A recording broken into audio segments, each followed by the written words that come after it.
Hello नमस्कार जय हिंद दोस्तों। आज हम बात करने वाले हैं अंडर ग्रेजुएट सीबीटी 2 एग्जाम के बारे में। दोस्तों, जैसा कि अभी अभी इसका रिजल्ट एक दो दिन पहले रिजल्ट पब्लिश किया गया है सीबीटी 2 एग्जाम होने के लिए। ठीक है, तो जिनका भी इनमें सिलेक्शन हुआ है उनको बहुत बहुत बधाई।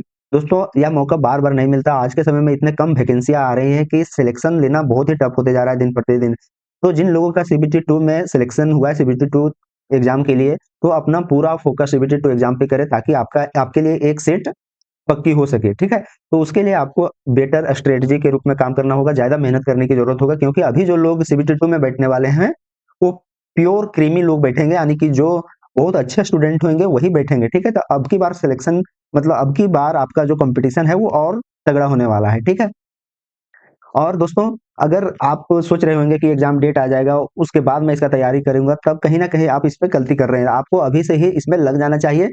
एग्जाम जब भी कंडक्ट करवाया जाएगा आप उसके लिए बिल्कुल तैयार रहें। ठीक है, तो इसी के रिगार्डिंग मैं आज बात करने वाला हूं, आपकी क्या स्ट्रेटजी होने वाली है, और मैं अपने बारे में बताने वाला हूं आगे कि मैंने भी कौन कौन से एग्जाम निकाले हैं। देखिए दोस्तों, अगर मैं बात करूंगा तो एनटीपीसी अंडर ग्रेजुएट जो 2019 हुआ था, उस पे मैं सिलेक्टेड हूँ जूनियर क्लर्क कम टाइपिस्ट के पोस्ट पे, और मैं फिलहाल काम भी कर रहा हूँ। हालांकि क्योंकि उसमें मैं ग्रेजुएट नहीं था, और मैं इस टाइम जो ग्रेजुएशन का जो हुआ है एग्जाम सीबीटी 2, उसमें भी मैंने जो ग्रेजुएट पोस्ट के लिए हुआ उसमें मैंने 93 प्लस मार्क्स मेरे अभी बन रहे हैं, और मैं फिलहाल जो टाइपिंग टेस्ट है उसके लिए उसकी तैयारी कर रहा हूँ। तो मेरी क्या स्ट्रेटजी थी, इसके अलावा भी मैंने एसएससी सीजीएल का एग्जाम भी निकाला हूँ, बट उसमें नहीं ज्वाइन किया। उसके पीछे रीजन है, कभी बाद में बताऊंगा। ठीक है, इसके बाद मैंने ग्रुप डी हो गया, एमटीएस होगा, वो सारे एग्जाम भी क्लियर किए हुए हैं, बट मैंने ज्वाइन इसी में किया है। ये भी बहुत अच्छा पोस्ट है दोस्तों, इसमें भी प्रमोशन काफी अच्छा है। ठीक है, तो आगे मैं बताने वाला हूँ स्ट्रेटजी क्या होना चाहिए। सब्जेक्ट वाइज स्ट्रेटजी के बारे में बात करें दोस्तों, हमारा इसमें तीन ही सब्जेक्ट पूछा जाता है, मैथ, रीजनिंग और जीके जीएस, जिसमें 90 मिनट में हमें 90 क्वेश्चन बनाने होते हैं। जहां हमें सीबीटी 1 में 90 मिनट में 120 क्वेश्चन बनाने होते हैं, सॉरी दोस्तों। जहां हमें सीबीटी 1 में 90 मिनट में 100 क्वेश्चन बनाने होते हैं, वहीं सीबीटी 2 में 90 मिनट में 120, यानी कि टाइम हमारा वही रहता है, लेकिन 20 क्वेश्चन बढ़ जाते हैं। ठीक है, 10 मैथ रीजनिंग का और 10 जीके जीएस का। ठीक है, तो कहीं ना कहीं हमें इस बार स्पीड पे भी काम करना पड़ेगा। तो दोस्तों, अगर हम बात करें मैथ रीजनिंग का, तो जैसा कि आप सीबीटी 1 ऑलरेडी क्लियर कर चुके हैं, तो कहीं ना कहीं आपका जो सब्जेक्ट वाइज प्रिपरेशन होगा, तैयारी होगा, सिलेबस होगा, लगभग लगभग कवर होगा। बस आपको कुछ अच्छे क्वेश्चन करने हैं, चैप्टर वाइज कुछ अच्छे और अच्छे क्वेश्चन करने हैं, क्योंकि सीबीटी 2 का लेवल सीबीटी 1 से कहीं ना कहीं थोड़ा अच्छा ही रहेगा। तो बस आपको इसमें क्या करना है, ज्यादा से ज्यादा प्रैक्टिस करना है। ठीक है, आपको इसमें ज्यादा से ज्यादा प्रैक्टिस करना है, चैप्टर वाइज प्रैक्टिस करना है। जिस चैप्टर में आपको ज्यादा समस्या होता है उस पर पहले आपको फोकस करना है, उस चैप्टर को। जैसे ज्योमेट्री हो गया, काफी लोगों का ज्योमेट्री हो गया, ट्रिगोनोमेट्री हो गया, इस चैप्टर में लोगों को प्रॉब्लम होता है, तो पहले इसमें आपको फोकस करना है। बाकी जो इजी चैप्टर है या फिर जिनका तैयारी आपको ऑलरेडी हो चुका है उसको लास्ट में देखिए, पहले इस पे फोकस कीजिए। ठीक है, दूसरा है रीजनिंग। रीजनिंग में लोगों को बहुत ज्यादा करने की जरूरत नहीं होती है। अगर आपने सीबीटी 1 दे चुका है तो बस आपको इसमें क्या करना है, जो भी मॉक टेस्ट देंगे बस उसी से ही प्रैक्टिस होते जाएगा, वहीं से आपको सारा क्लियर चीजें समझ में आती जाएगी। और अभी जो सीबीटी 2 का एग्जाम हुआ है ग्रेजुएट लेवल का, उसका जो पेपर हुआ है 2 शिफ्ट में, उसको अच्छे से करना है, उसको अच्छे से समझना है कि किस प्रकार से क्वेश्चन पूछे जा रहे हैं, किस प्रकार से क्वेश्चन पूछे जाते हैं सीबीटी 2 में। उसी बेसिस पे यहाँ भी पूछे जाएंगे जो अंडर ग्रेजुएट सीबीटी 2 में है। वहां से आपको एक क्लैरिटी आ जाएगा कि किस प्रकार के क्वेश्चन आ रहे हैं, क्या सेटिंग अरेंजमेंट आ रहे हैं, तो किस लेवल का आ रहे हैं, सारा क्वेश्चन दिया होगा अलग अलग प्लेटफॉर्म पे। ठीक है, आगे बात करें जीके जीएस, जो मोस्ट इंपोर्टेंट हो जाता है, क्योंकि यहाँ पे लगभग लगभग 50 मार्क्स का 50 क्वेश्चन पूछे जाते हैं जीके जीएस में।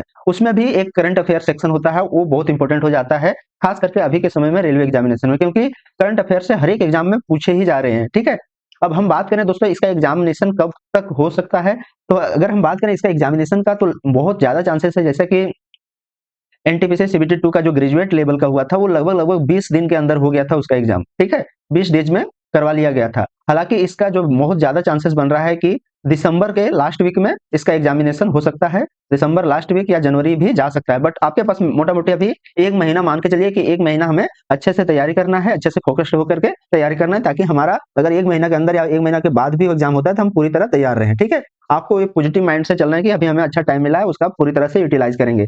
जीके जीएस में बात करें दोस्तों, अगर हम करंट अफेयर्स का, तो करंट अफेयर पिछले कम से कम 4 मंथ, मिनिमम 4 मंथ, क्योंकि रेलवे देखा जा रहा है कि बहुत पीछे का क्वेश्चन नहीं पूछा जा रहा है। तो इसमें अगर आप बात करें तो अगर सितंबर या अक्टूबर से भी अगर आप तैयारी करते हैं, सितंबर, अक्टूबर, नवंबर और दिसंबर, इस 4 मंथ का पहले करें, बाकी बात पीछे का तैयारी करें, तो करंट अफेयर से कम 10 से 15 क्वेश्चन यहाँ से ही पूछे जा रहे हैं दोस्तों। तो करंट अफेयर को आप छोड़ के नहीं जा सकते हैं। ठीक है, ये सारी चीजें हैं, आपको अच्छे से करना चाहिए। साथ ही साथ जो सबसे इंपॉर्टेंट हो जाता है मॉक टेस्ट। आपको डेली एक मॉक टेस्ट लगाना ही है, क्योंकि आपको अब तैयारी से ज्यादा आपको प्रैक्टिस पे फोकस करना पड़ेगा। तो अगर आप कहीं से भी मॉक टेस्ट लगा सकते हैं, ऐसा मैं कोई प्लेटफॉर्म सजेस्ट नहीं करूंगा, कहीं से भी एक डेली मॉक टेस्ट लगाइए, उसका अच्छे से एनालिसिस कीजिए, कहाँ पे आपका समस्या हो रहा है और उस पर काम कीजिए, और रोज 1-2 नंबर बढ़ाने का प्रयास करें। और आपका टारगेट कम से कम 90 प्लस या 95 प्लस होना चाहिए। दोस्तों बहुत इजी, बहुत टफ एग्जाम नहीं होता है, आप इजीली कर सकते हैं, और सिलेक्शन लेने के लिए इतना लाना ही होगा। अभी देख सकते हैं CBT2 जो हुआ ग्रेजुएट लेवल में, उसमें बहुत ज्यादा नंबर लोगों ने लाए हैं, तो आपको उसी हिसाब से यहाँ भी, और वही लोग मैक्सिमम इसमें भी बैठेंगे, तो यहाँ भी वो अच्छा स्कोर करने वाले हैं, तो आपको उसी हिसाब से तैयारी भी अपना रखना होगा।